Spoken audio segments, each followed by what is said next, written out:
Welcome, ladies and gentlemen, to episode 2 of Dad's on Wrestling. I am your co-host, JJ Williams, aka the Renegade of Wrestling. Jeff Meacham, host of Talk Wrestling and owner, property of NoDQ.com. I didn't do this last show, and Aaron got mad at me for not displaying the fact that I actually work for him. I was just doing your show for free, our show for free. Yes. Because I'm actually plugging Renegade of Wrestling while doing this show. I'll also be plugging Renegade on Talk Wrestling when I can, when the other Aaron doesn't.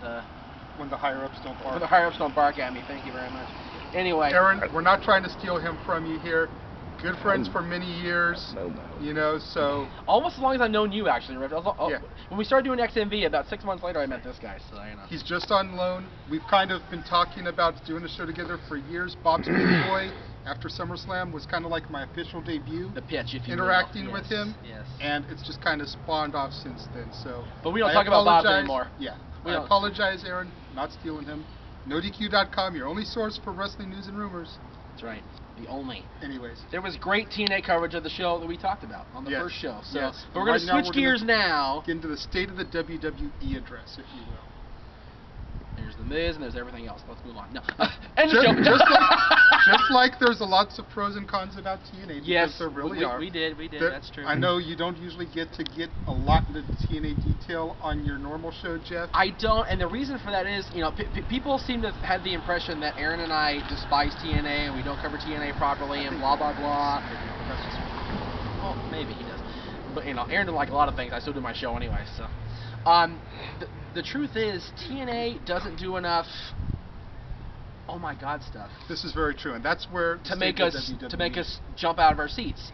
That's where the state of WWE. WWE will go from mediocre with The Miz thrown in as champion, but still having mediocre for 3 weeks, and then the first Raw this year, they'll jump out of the gate with a Falls Count Anywhere match.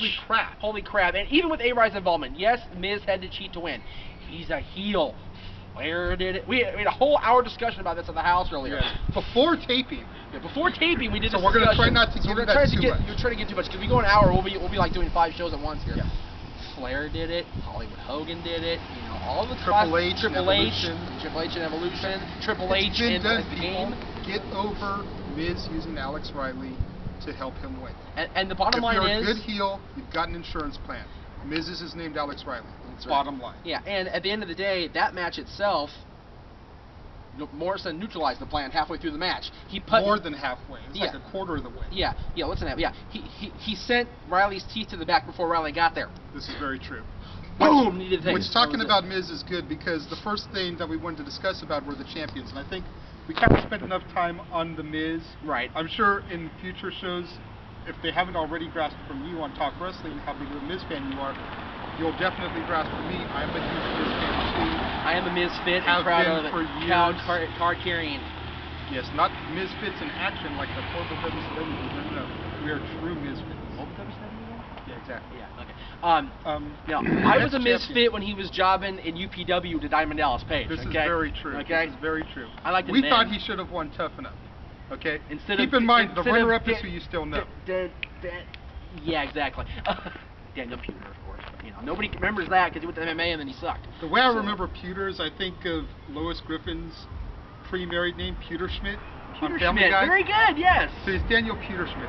There you go. Well, in that case, he's a cartoon character of himself, and he is where he belongs. Exactly. So, all right. But, aside from The Miz, let's get into the World Heavyweight Champion right now, Edge. I was so happy when this happened at TLC. Long overdue. Yeah. Edge has been without a title since June of '09. Yeah. The same title, actually. Edge should have beaten Jericho at WrestleMania, personally. What was the point of his storied comeback in the Rumble, go to WrestleMania, to fall? And then right after that, pointless. His whole... Then he turned heel. Comeback, babyface momentum gets negated when he spears Orton on Raw. Yeah. Then he turns heel, and now he's back face again. But now he's kind of a tweener. Which is fine, because the tweener Edge is attacking the Raw GM's computer, which is the best thing to ever happen ever. And you heard the GM mechanically bitch at Cole for do something, Cole. I was like, that was funny. Oh my God. I kind of sensed that Edge was going to win when him and Christian beat him. Oh yeah, for sure. He deserved that, dude. I wanted to go give that slammy to him personally, because I hate the GM gimmick at this point. I always hated Michael Cole. Michael Cole and I go back 13 years of dislike, okay? Damn you, Cole. And you know what? I know Michael doesn't like me because he doesn't respond. Michael Cole, you're the reason this man has no hair.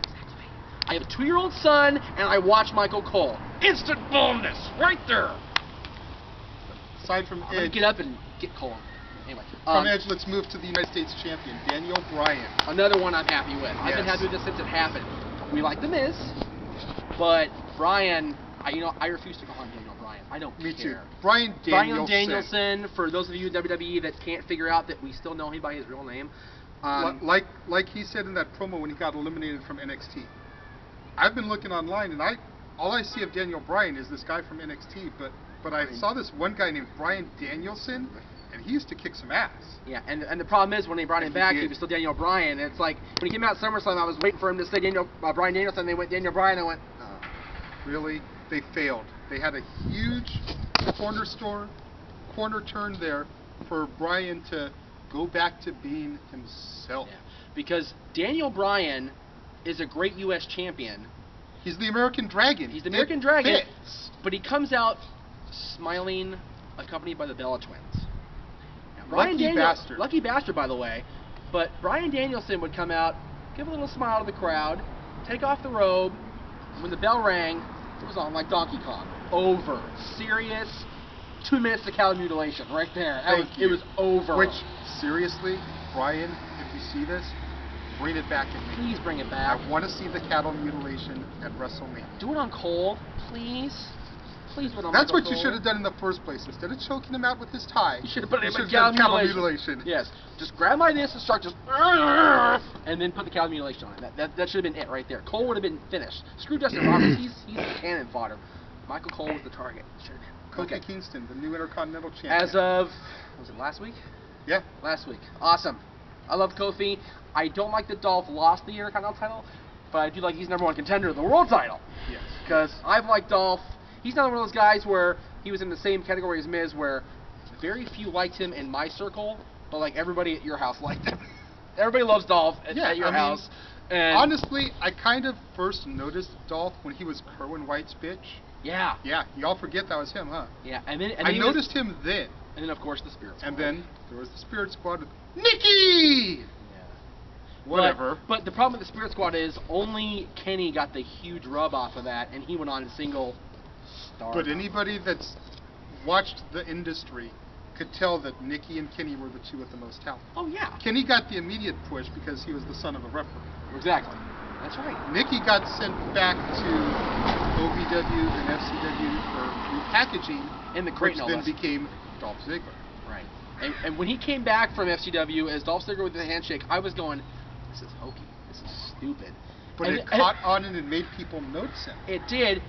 And then he wrestled. And it was like, whoa, I forgot he could do this. The one thing that I really liked about the whole handshake gimmick when he started it is that you read all around about how when you're a rookie and you first come into a locker room, you're supposed to introduce yourself to all the guys backstage. It's respect.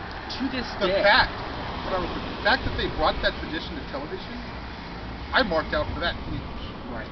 I haven't been a fan nearly as long as you, and I know we got into that a little bit in the first episode, but to see a tradition like that brought to the forefront, huge. Yeah. To this day, I'll walk into any locker room. I've been involved in the performance side of the business now for three and a half years. Heaven forbid that video. Yeah, God, never again.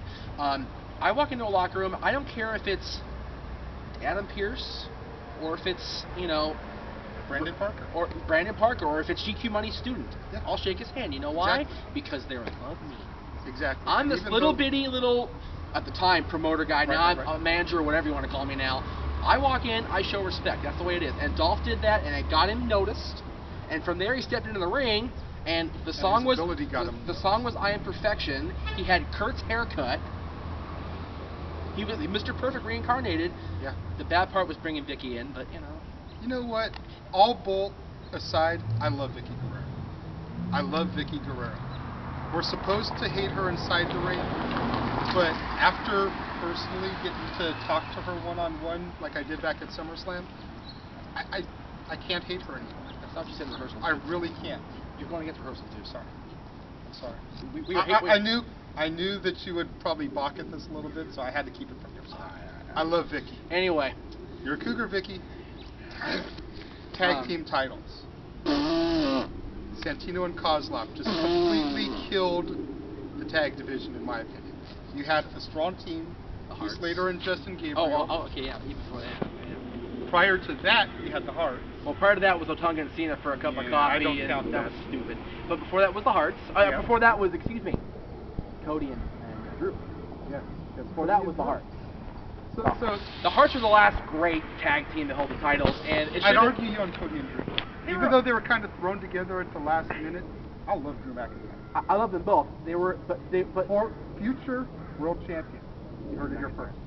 Are they trying to babyface with wholesale like Kelly says? I'm seeing that. That's scaring me. Anyway, I like them, but I love the Hearts. I've always loved the Hart family. Me too. So the last great tag team, in my opinion, to hold the title, the division should have been built around them from the get-go. Yeah. They blew that.